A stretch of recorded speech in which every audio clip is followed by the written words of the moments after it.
আসসালামু আলাইকুম ওয়া রাহমাতুল্লাহি ওয়া বারাকাতুহু। বিসমিল্লাহির রহমানির রাহিম।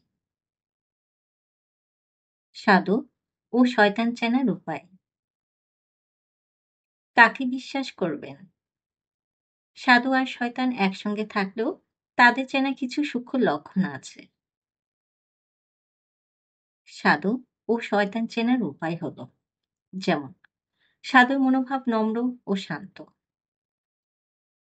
সাধুর মন শান্ত, কথা মিষ্টি, অহংকারহীন। শয়তানের লক্ষণ অহংকারী ও ধ্বংসস্নাত। শয়তান অহংকারী, সবকিছু নিজের নিয়ন্ত্রণে আনতে চায়। সাধু মানুষকে একত্রিত করে। সাধু মানুষের মধ্যে ভালোবাসার সৃষ্টি করে। শয়তান মানুষকে বিভক্ত করে। শয়তান বিভেদ সৃষ্টি করে, বন্ধুত্ব নষ্ট করে। সাধুর কথা সত্য ও স্পষ্ট। সাধু সত্য বলে, কিন্তু শয়তান মিথ্যার আশ্রয় নেয়।